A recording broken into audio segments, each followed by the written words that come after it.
cadre de nos missions, nous sommes amenés à accompagner les personnes vers l'accès aux droits communs. Nous ne questionnons pas forcément ce que cela peut engendrer et renvoyer à ceux que nous accompagnons. Cette situation met en exergue différentes composantes de l'accompagnement social. Comment laisser la place à la personne de faire part de son positionnement sur une question aussi fondamentale que l'accès aux droits? Comment mettre de côté notre vision préétablie de travailleur social pour prendre en compte celle de l'usager? Comment le vide laissé à la personne accompagnée peut lui permettre d'agir? Comment la confrontation peut permettre à l'autre d'avancer, de donner du sens à ses choix et donc de se responsabiliser? En quoi la singularité de chacun fonde ainsi l'accompagnement mis en œuvre?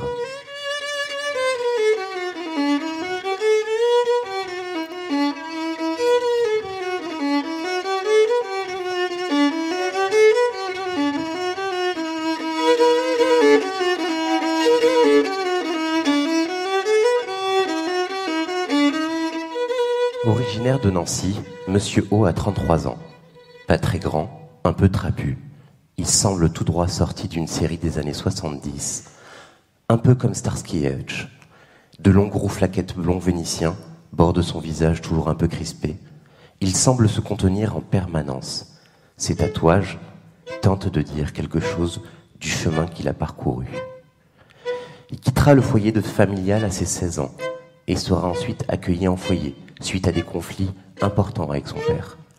Depuis ses 18 ans, il dit s'être régulièrement déplacé, au gré des propositions de travail, en Alsace, en Auvergne, en Vendée. Monsieur O a travaillé dans différents domaines, la mécanique, la boucherie, la logistique, la peinture en bâtiment. En 2005, il rejoindra la ville où habite son frère et qui accueille également nos services. Il commencera par être hébergé par le 115. Il ne semble pas s'être jamais posé quelque part. Il a commencé différentes formations dans différents domaines et ne les a jamais finies.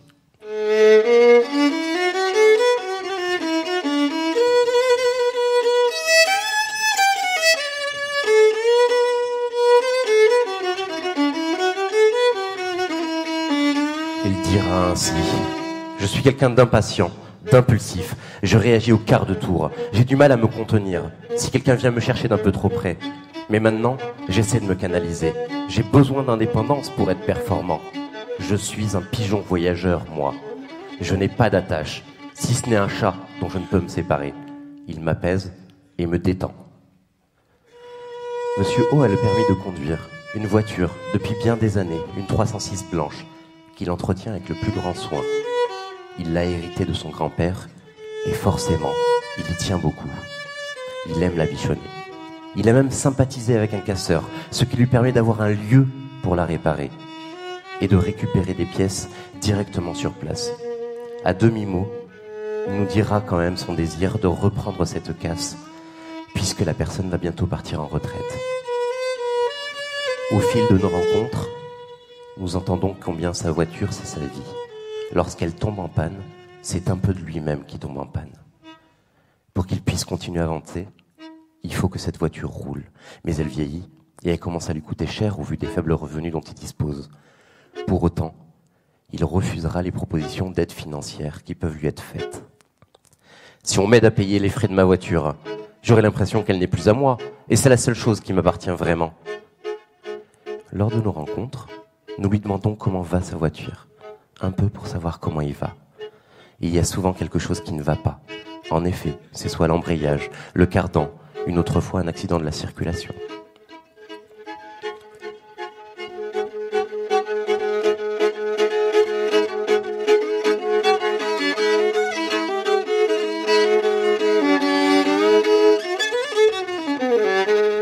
Dans le cadre de cet hébergement, un contrat d'accompagnement social a été signé avec son référent qui a instruit la demande. Une rencontre mensuelle est obligatoire afin de renouveler le contrat d'occupation temporaire signé avec l'association et fixer les objectifs et engagements à venir.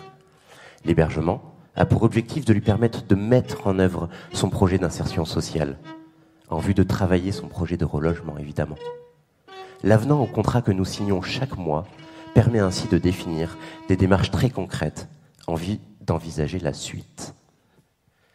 Il occupe un studio Au dernier étage, un studio pas très nickel, des odeurs de litière s'en dégagent.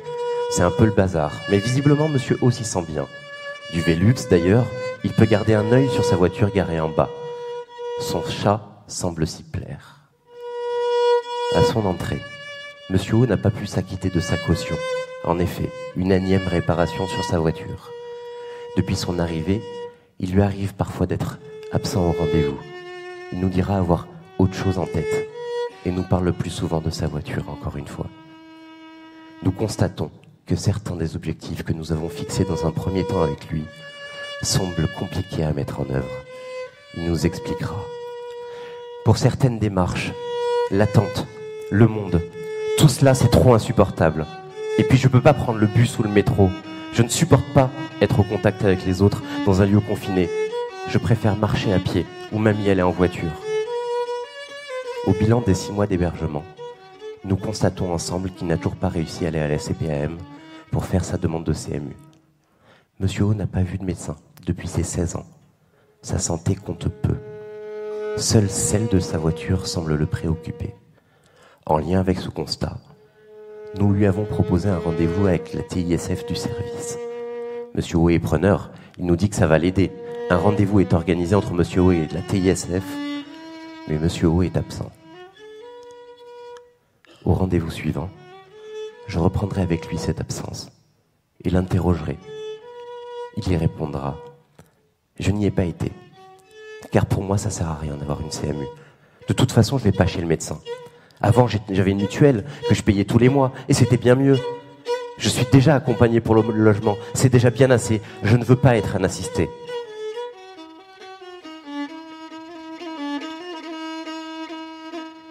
Au vu du déroulement de la rencontre, nous convenons avec Monsieur O que cette fois-ci, nous ne signerons pas d'objectif pour le mois à venir. Par contre, il s'agissait de prendre le temps de réfléchir à ce qui venait de se passer. Nous tenterons d'ailleurs de lui demander comment va sa voiture. Ça sera bien la première fois qu'il ne nous répondra pas. Au rendez-vous suivant, Monsieur O est présent et il commencera par « Excusez-moi pour mon comportement de la dernière fois, je m'en veux d'avoir réagi comme ça. J'ai eu un accident avec ma voiture il y a quelques jours, ça me préoccupe beaucoup. Et puis, si j'ai pas été au rendez-vous à la CPAM avec votre collègue, c'est parce que je peux pas y aller en voiture. Finalement, j'y suis allé à la CPAM. D'ailleurs, maintenant, j'ai la CMU. »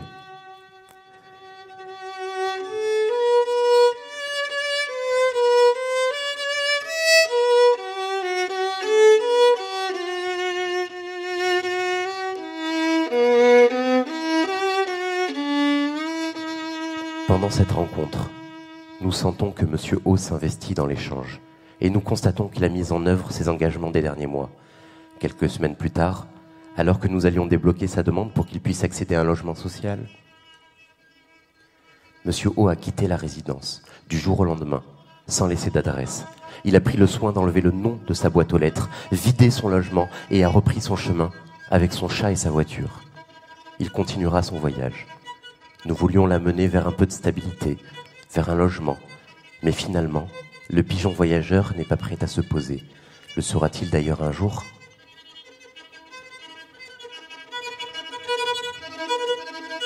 Pour tenter de conclure, il est de ces personnes qui viennent nous réinterroger dans nos pratiques et nous amènent à envisager l'accompagnement autrement, différemment, s'adapter, essayer de comprendre, expérimenter, composer, se tromper, recommencer, se laisser surprendre, prendre en compte l'autre dans sa singularité, ce ne sont parfois que des mots qui prennent réellement sens face à quelqu'un comme lui.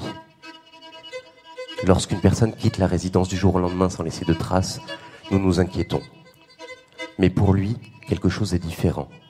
Il avait juste repris sa route. Et d'ailleurs, ne disparaît-il pas au moment où les choses se mettent en place ? Paradoxe, ambivalence, c'est aussi avec ça que nous travaillons au jour le jour. Un jour blanc, l'autre noir, parfois rien. On entend des choses qui ne viennent pas, ou elles viennent lorsqu'on ne les attend plus. Il faut alors accepter d'être bousculé, de céder sur de l'insignifiant parfois, de passer à côté. La richesse dans l'accompagnement, c'est accepter d'aller où l'autre nous amène avec ce qu'il est Et c'est parfois bien loin de ce que nous sommes, mais c'est aussi apprendre à se le dire. Tout cela avec des limites que l'on appelle la réalité et dont on ne peut faire fi.